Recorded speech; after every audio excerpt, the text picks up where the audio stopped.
course, it's Thursday. Our favorite time of the week. All right, we're here with another episode of Indie Talks. This is actually our second to last episode for the season, and we are so super excited to have this conversation tonight with, this one here. I can't even put words to describe it. I mean, the music, hands down, is amazing. We have this queen with us, Miss Ivy Low. How are you today? I'm good. I was about to say I'm Soul, which we know is Soul. It's okay. It's Ivy Low, yeah. Ivy Low, thank you so much. I mean, just first of all, I just have to give you your flowers in regards to your music. Obviously, when we have our guests on, I'm listening to the music constantly over back to back, just everything in different breakdowns, production, harmonies, melodies, all sorts of everything in the songwriting in itself. And I have to give it to you. Very well put together. Very well put together. Thank you so much. All right, so we're gonna go right ahead and jump right into this. First of all, I kind of want you. Normally, we start the simple way, basic way. Kind of tell us about your journey. I want you to kind of go into your name. Okay. Because I need to know the deets in regards to Ivy Low. Okay, and how you got to that. Yeah. So my real name is Skylar, but Ivy came from my mom. My mom's name is Ivy, so that's where I got it from. I always loved her name, and I was like, Ivy sounds like a legendary name to me. So I was just like Ivy, and then Low originally came from willow, a willow tree. I had a willow tree tatted on me, and I like what they represent, like the tree of life and uniqueness and all of that. Because I am unique when it comes to my music and personality and all of that. So I was just like Ivy Low, and then it just kind of rung. Like I took the L-O off of Willow, and then I was like, this sounds nice, and I stuck with it, and that's how it came about. It's not no like deep story to it. Gotcha. But the meaning behind it is deep. Well, my mom, Ivy definitely, but Low, it just sounded good next to it. So, no, that's a great combination. It is. I like it. Thank you. So let's get into your start in music. Now, how did you know that singing, being an artist is something that you wanted to pursue? I didn't know until college. I am a college student. I attend Southern University. I'm actually supposed to be graduating this semester, so I'm very excited about that. Congrats. PR. What are you studying? Huh? What are you studying? Oh, PR, public relations. Okay. So, that's how I got into it, because when I originally went to college, I wanted to be a news reporter. Because I like being Mary Jane. Have y'all ever watched that show? Yes. I love the show.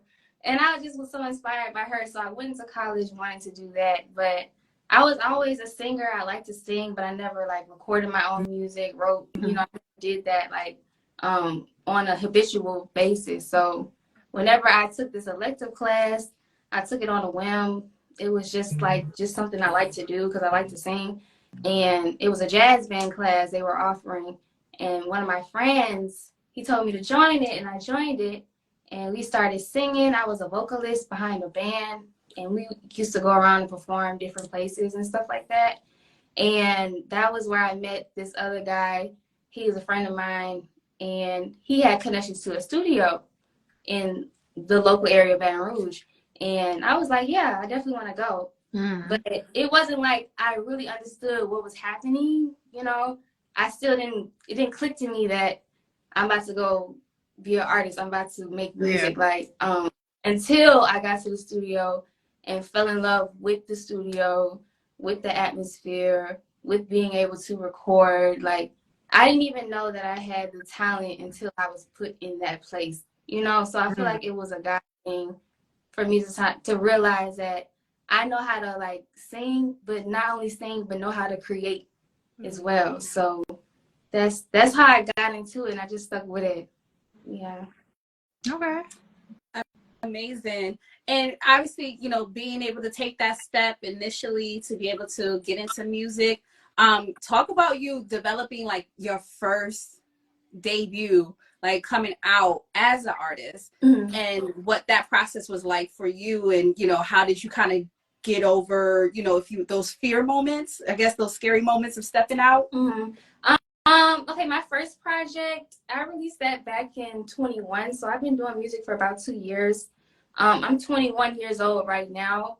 So I was 19 when I released my first EP project. So when I was getting that project together, like I said, I didn't really understand what I was doing. I was just doing it. Like, I would go to the studio, I would create a song, then I would go to the studio next week, create another song. By the end of the time, I would have like 6 songs, you know, just stored up. And then it was like, okay, well, I can make this a project. And then that's what I did.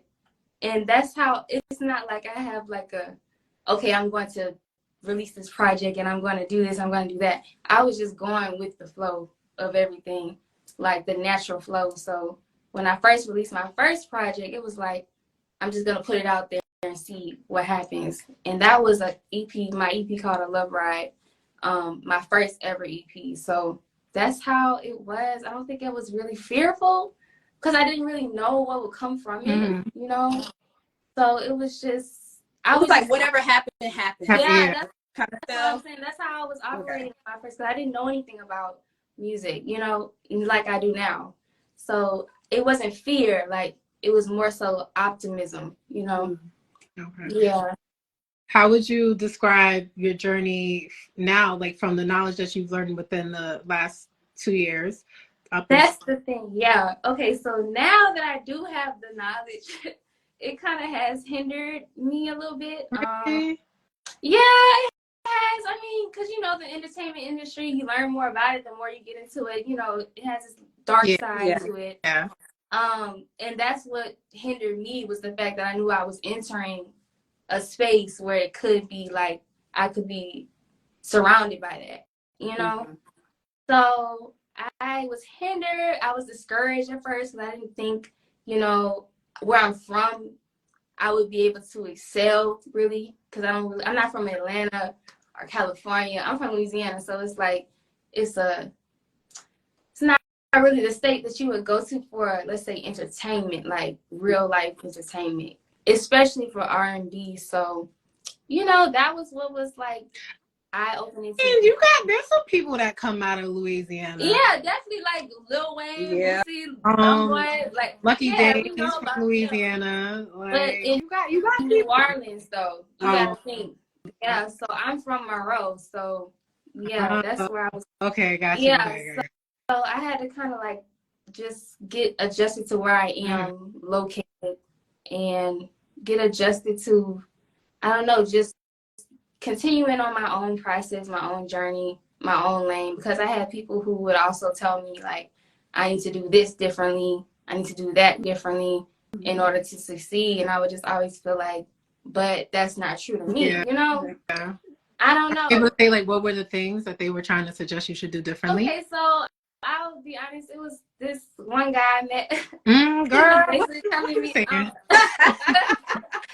was telling me, you know, I got the vibe, the voice, and all of that. I'm just, you know, not dressed as sexual or sensual as he would, you know, the R&B artists and all that. They want them to be like, and there's nothing wrong with that, you know. I think there's a time and a place for that, you know. I think where I'm at right now, that's not what I'm trying to portray. If that makes sense. So that was something that he was saying, and I was just like, okay, you know. But do they not recognize like so many artists that now granted that don't dress provocative? Yeah, that's like that. Now I know people, like, we look at artists like Jasmine Sullivan, we look at artists like Ari Lennox, Taylor, and things of that nature. And I get the debate that sometimes they'll say, well, they've been out this long and this they're just now getting this accolade. But yes, but think about it. If they brought that so much attention to them that sooner, would they really have the longevity in which they have at this present time? And it would be like, you know, overshadowed. Right. They let their talent speak for who they are, Exactly. not their appearance. You know, like, yeah, you know, nothing's wrong with being sexy and, you know, being into your femininity and your sexuality, but it's just also you want your talent to speak, because it's just like, okay, if all you got is your looks to depend on, what do you have like, what's your talent, you know? Exactly. And And I was actually us girls out here, I mean, people, I say out here. I was actually talking to my dad about this earlier, and he was telling me, like, you know, do what's true to you. He was just kind of reminding me to do that, because once you do divert into that area where you are portraying that, it's hard to come away from it. You know, he was telling me that people want more and more and more and more. Let's close, let's close, let's close. And that's not how I grew up, you know? So it's just, I want to stay true to me. And I think the music speak for itself. Correct. And I vibe, and Ari Lennox and her, like you were saying, those are the people who I look up to. So it's like, that's kind of where I'm like trying to mold myself, like not over here, you know? Yeah.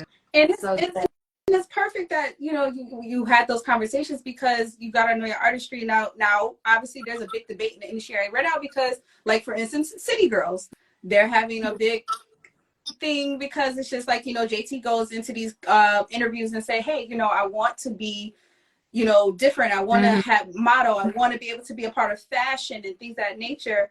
And it's hard, because we look at artists like Cardi B, who started off, you know, we know her story. Stripping. She was in the clubs. In the club, everything. And then she had a right team that really, they had to get her polished and poised and different things and all that stuff. Cover of Vogue. It takes so much more for a team to be able to get, if you have that money, to be able to get that type of team to be like, okay, now we're going to polish you and get you reverted back. And I brought City Girls up because that's a perfect example, because they are really working on trying to make that transition. I didn't even know that. So they're trying to transition to, like, wait, I'm confused. Like, what, like singing? No, or no, just like appearance-wise. Appearance-wise. Like, because they came out, it's like, you know, obviously the one thing about it, they came in, they're women of hip-hop, right? You know, they're female rappers, you know, they're dressed sexy, the provocative language, things of the nature. That's right now, it's just like they see how others are elevating in different things, like getting different fashion lines. They want to get on certain particular covers for certain magazines. And it's just like that, to get those in those certain areas, you got to come with some grace and some poise. And, you know, a lot of artists don't realize, like, okay, yes, this may sexiness and this appeal and aggressiveness, that may get you through the door, but what other doors can it get you into? Like, you hit it right on the head. Like, and I'm glad that, you know, I do have the support that I do have, that isn't, you know, kind of pushing me into that space where, like, I need to do this in order to succeed, you know, because I met other artists who were telling me, like, that they started off this way and they felt like since they weren't getting enough numbers or streamings or, like, not enough views, if they were to, like, approach their music in a more sexual manner, it would bring more views, which it did, but you lost something because of that. That wasn't what you were truly coming into it trying to do. Now it's like doing it for the likes, you know, and not so I get that. And then it's a longevity thing as well, like how you were saying, like, it's about the long game, and that's what I'm trying to play. So that is why I'm just like, listen, it's coming. There's a time and a place. Yes. Now I kind of want to talk about more of the you know, the music, the style. Let's talk about that. So, you know, it seems a little bit more retro focused, like more of a hearty bass line in regards to the songwriting, very thought-provoking lyrics. How do you maintain more of that retro vibe, and, you know, while creating your music that can resonate with contemporary audiences, in which you attract with the neo soul part of it? So I think that all really depends on the producer. You know, the beat is gonna really just kind of determine what the sound and the vibe is gonna be like. So I always try to get the producers who are on the same vibe as me. I feel like it needs to be a relationship type of thing, because if he's creating beats that are already aligned to, like, what I'm on, then it's like the lyrics kind of just flow already. It's really a relationship. Like, that's how I view it. Like, the producer, if he's more focused on neo soul, R&B, then I'm gonna try to, like, get with him, because that's where I'm trying to go to. So that's how that really that's how that really formulates. Okay. You Yeah. have one specific producer that you always use, or multiple? No, I don't have one specific. I've worked with many locally here. But as I do progress, I'll get emails from producers from all over who are sending me their beats. And it's like, I don't just work with just exclusively one. I think that wouldn't be serving myself, because there could be somebody else who has like this really, really, really nice beat. And it's like, oh my gosh, like I really am inspired by that beat, you know? So when you're putting together your team, obviously you're the producer, or whether or not you're collaborating with other artists, what is like the major thing anybody they need to know about you? See, the team part is still in the works. It's still building. Yes, okay. Actually still building that. Okay. But I have come across some good spirited people who have been supportive of me, and I do want to keep them around. But I think what they would need to know about me is that I am like a perfectionist, and I am a little bit overly critical. Not by because I want to be. It's just that, you know, I think I sometimes just try to like humble myself a little bit too much, and they would need to be people who lift me up, like, if that makes sense, until I can lift my own self up. But yeah, I'm a perfectionist though. I like everything to be like how it's supposed to be. Like, I might pull a Beyonce, I ain't gonna lie. Even though I'm not there yet. Listen, manifest. You gotta manifest it. You better act like you're Beyonce. Yeah. Like, no, that note wasn't right. Put me on the floor, stack me on the Exactly. second. Yeah. You know? Record this. Yeah. Do it. What was your favorite thing about recording Keep It Off My Mind? My favorite thing about that was, that's a good question. What was my favorite part? I can't even think. I think it was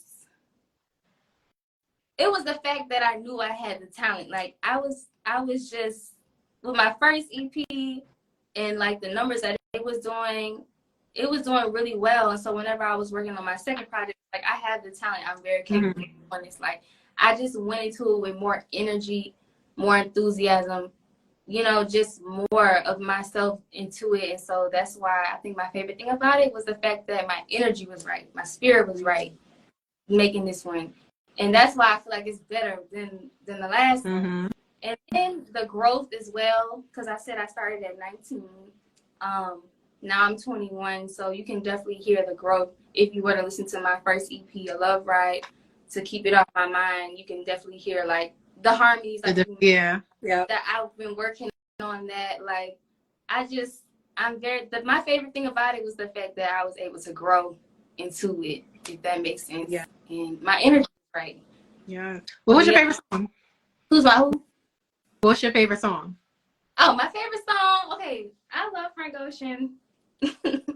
My favorite song is Novocaine by Frank Ocean. No, off your EP. Oh, off my EP. I'm sorry. I love that song too, girl. I love that. We we talk about the EP. It's okay. My favorite song off my EP is No More Love. That's gonna be my diehard favorite, because it came from a real place. And I feel like a lot of people can relate to it, feeling like they don't have any more left to give when they go through a breakup, feeling like, you know, the next person use them, abuse them, you know. So that was my favorite one, because I definitely did come from a real place inside of me, and I did need to release that, you know, so that I can like do better, make more love songs, heal, you know. So I look at it as a healing thing too. Like, writing songs, it's like I look at it as like I'm releasing it, like, you know. So yeah, that's my favorite song, No More Love, for sure. Okay. And of course, with this project, like I told you, like I said, I'm gonna forever keep giving you your flowers on this interview in regards to this, your music. In regards to this, now we're in a day and age.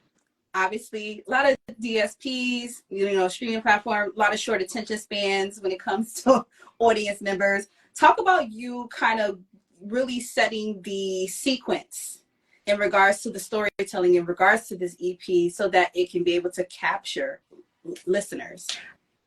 I think the sequence really, if I'm being honest, the sequence really came from within, like my own story, my own relationships with the guys that I've dealt with, what I've heard from my friends, what I've heard from my family. Like, I go off of what I see, what I hear, what I've experienced.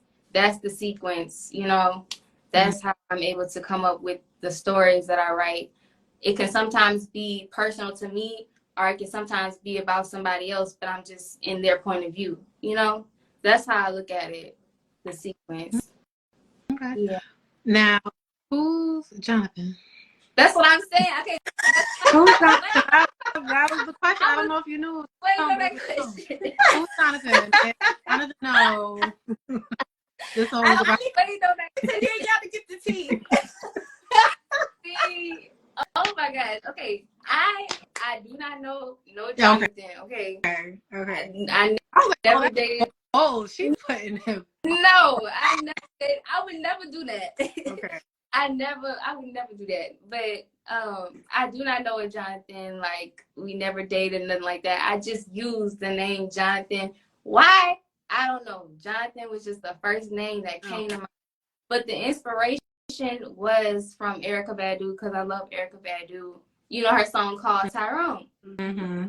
So she mentioned Tyrone, and I like the fact that we knew, like, the main character of her song was Calling Tyrone. Okay. So that's where Jonathan, like, I wanted to put a name on it, kind of like how she had put a name on it. Okay. Yeah, that's So there's no like Jonathan, but it's a No, Jonathan. No friend named Jonathan. There's no inspiration, like a person who's inspiration for the song. No. Okay, all right, gotcha. You don't want no Jonathan popping up later. That was about I'm like, Jonathan, I didn't know the song was about him because I gotta talk to him. No. Popping up. Unless they lying. Okay. And you know they're gonna come out the woodwork lying. Oh yeah. Yeah, Shorty wrote this about me. No, they always be thinking I be writing it about them. No, I ain't writing that about you. Child, I can't.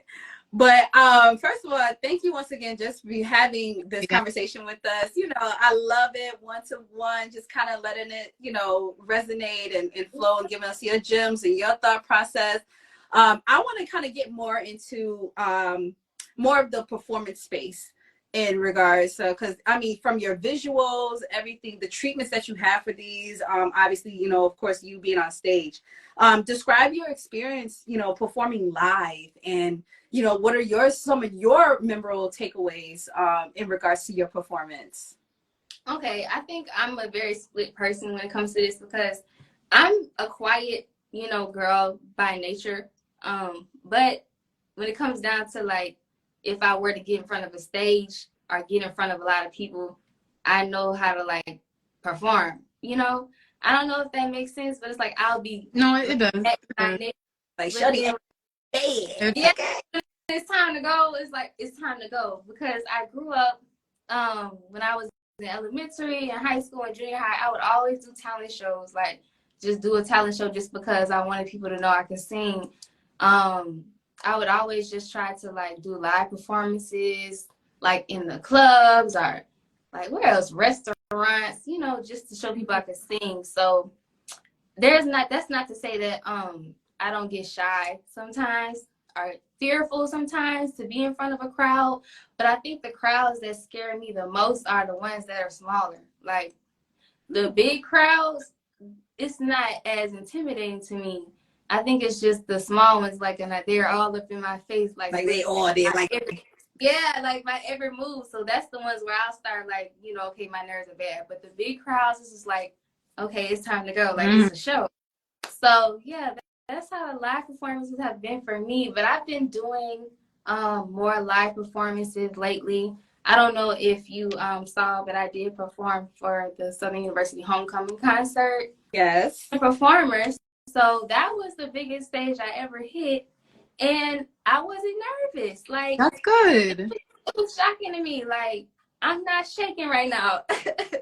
But I think it was because it's my peers, you know, so I knew they were gonna, like, support me down. But yeah, so I think live performances has been good so far. I'm definitely optimistic for more next year, though. Okay. That's, Are you looking into maybe doing a tour next year? see, I have to see. I really wanted to Even put out more like music. a mini tour, like maybe like 3, 4, 5 cities. I'm not opposed to it because I definitely do want to get out and travel. But I'm thinking like next year, I kind of want to just build up the songs, you know. Okay. That way I can release on a like consistent basis, build up the algorithm, build up the audience. Like that's kind of been my mindset for next year, like going to the studio. But I do need to get out more because I do know that touring can really pull the audience as well. I don't know anything about touring right now, so I'm like fresh into that. So Okay.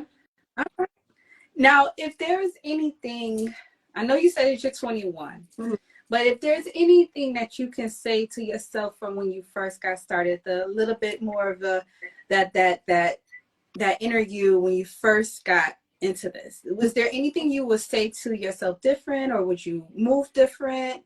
What would that conversation look like? I don't think there's anything I would say different. Mm-mm.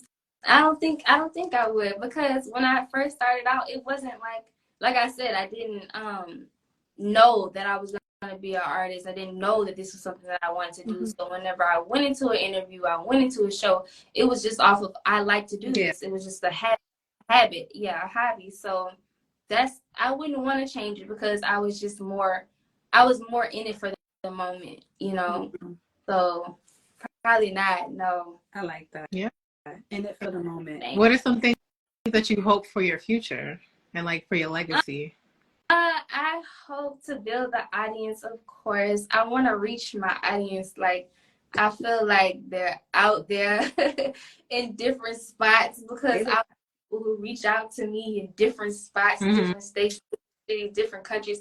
I'm like, I just really want to bring y'all together. If I can bring y'all together, this would be great. But yeah, that's my goal, the audience, getting the target audience to me next year. But what else would be my goal? The live performance is more definitely that.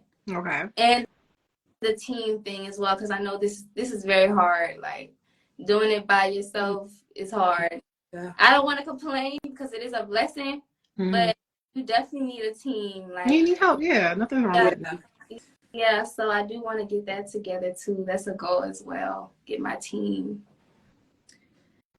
So besides obviously the focus of the new music, do you have anything upcoming for the 2025? So do you already have a project or an upcoming single you're getting ready to release? I have a single upcoming next year. I can't say okay yet. It's coming though. It's gonna be singles majority because I just came out of that project, and I don't know if you know, but making a project, like, it takes a lot of energy, a lot of time. Right. So I understand. Yeah, and I feel like that whole project was taxing on me, like, you know, and now that it's out and it got its glory, like, I'm thinking I want to take a more simple route. Like, I want to just do single. That way I can keep the algorithm going for me. Would you want to do like a full-length album?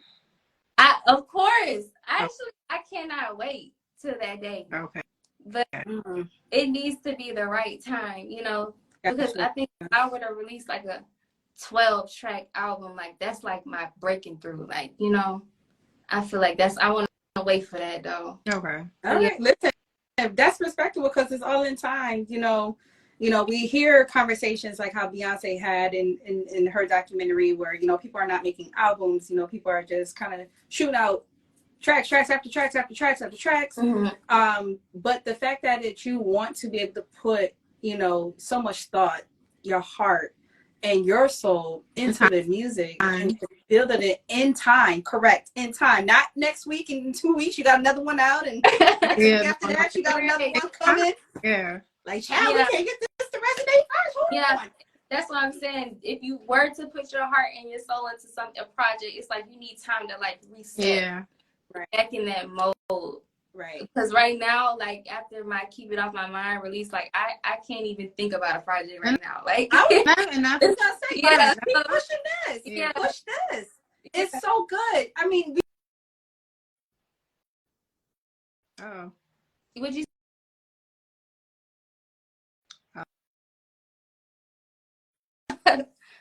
Oh, we can't hear you.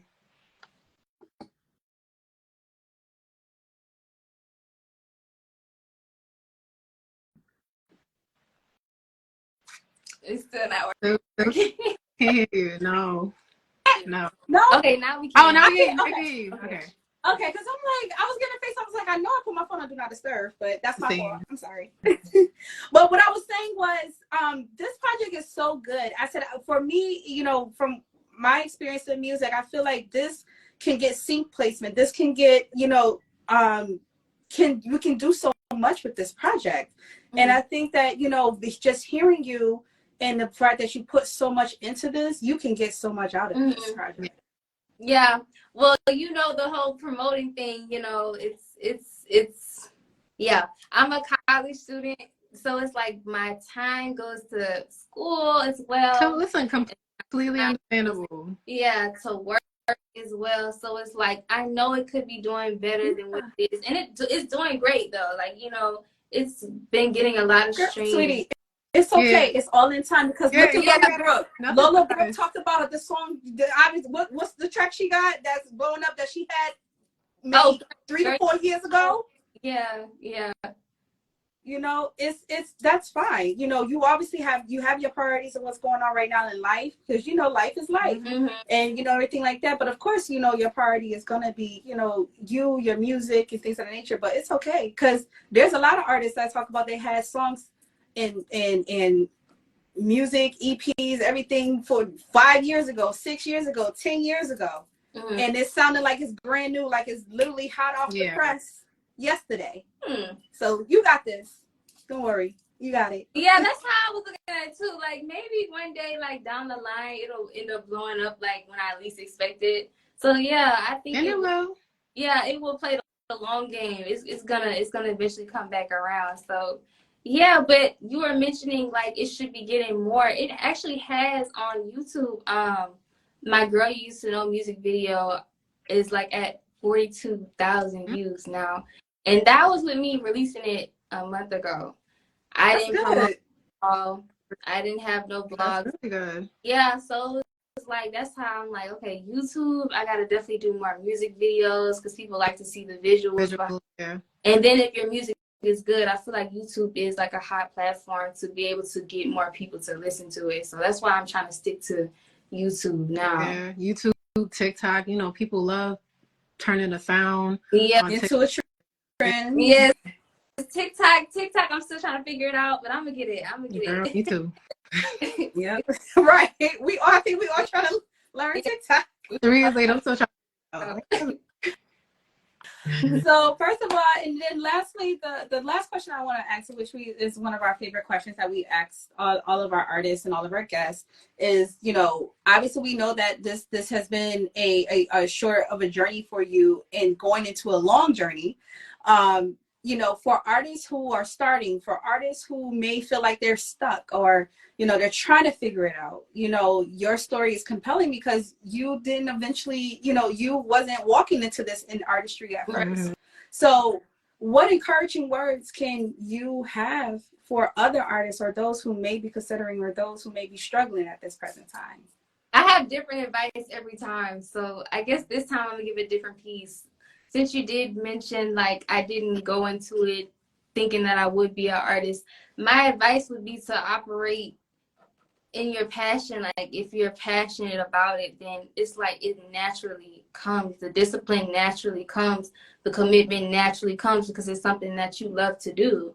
Regardless of if people are reciprocating or showing you support or, you know, you're not where you want to be. I think it's more so this is fulfilling me. Like, this is something that I like to do. It makes me feel good. And that's how to me, I feel like that's how I've been operating, and that's worked for me because I make my music off of my story, off of my message. So it's like that's how I feel like you should operate. Like, stay true to you, and that way it won't be as like taxing, you know, if you're trying to do it for everybody else.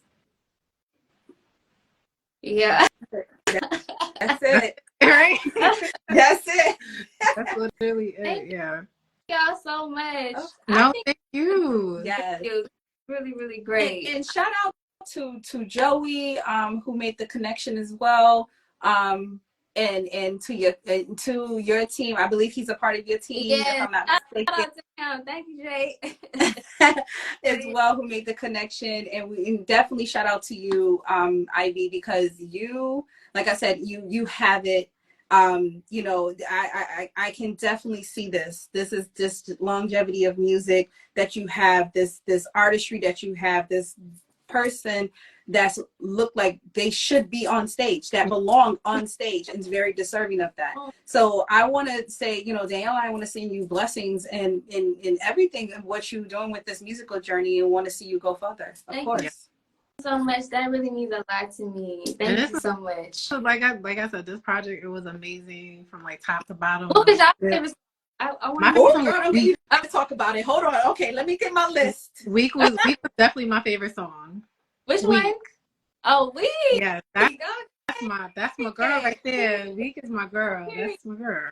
I personally, okay, so I have two favorites. Okay, Call You, and also, like you said, your favorite, No More Love.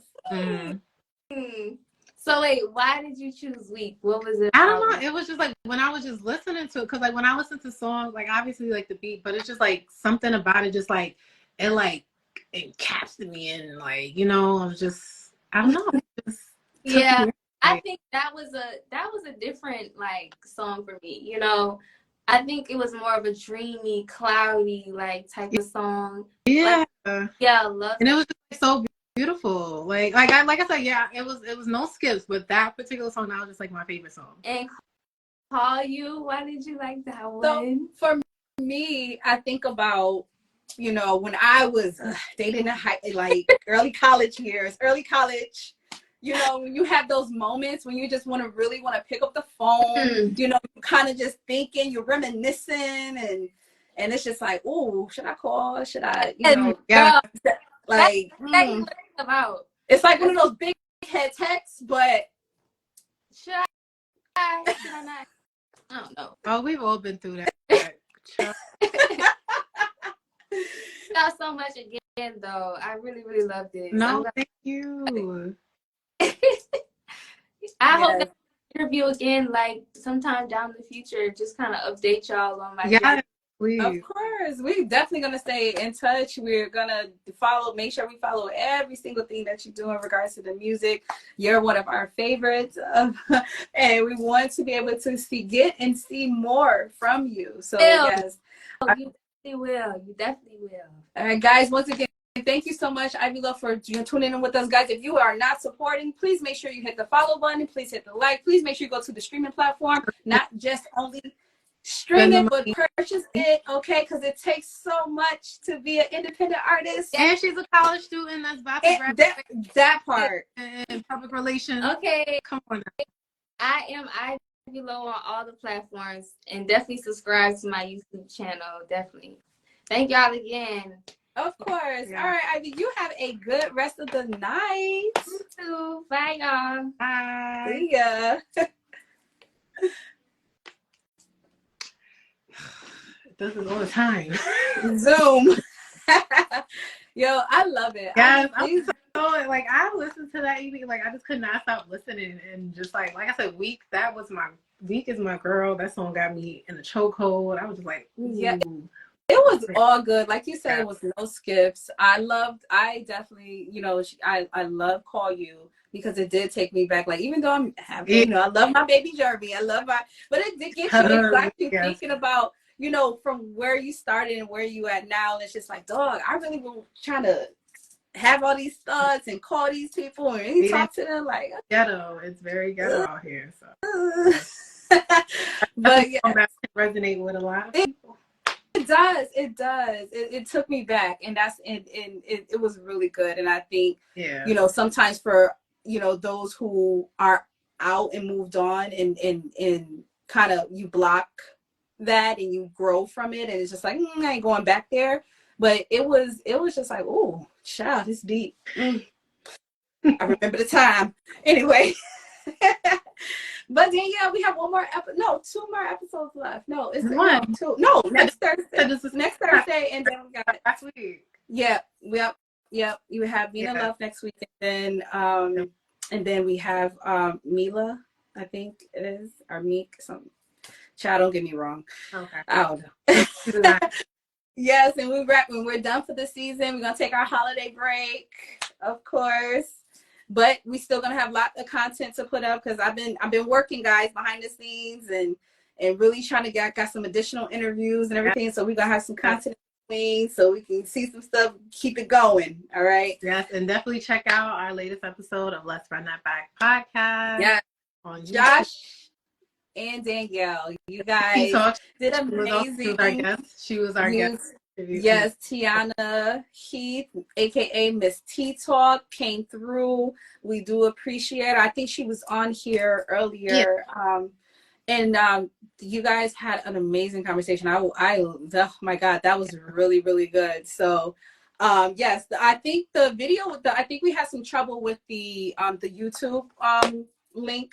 So hopefully it'll be rectified by the end of tonight, because when you click the link, it kept saying video was processing. So hopefully we get that situated. I don't know why, but yes, but it's it will be there. Okay. It will be there. All right, it will be there. Come back tomorrow. Check back. All right, guys. Well, thank you so much for tuning in with us tonight. This was amazing. Thanks again to Joey for the connection. Thanks again to Ivy Lowe for having a conversation with us. So, guys, you already know. All right, tune in with us next Thursday, right here, same time, same place. Yeah. All right, real music, real style, real people. All right, I'm your host, Aisha Lewis Redway, and of course, my beautiful co-host. All right, guys. So you already know. Listen, till next time. Peace.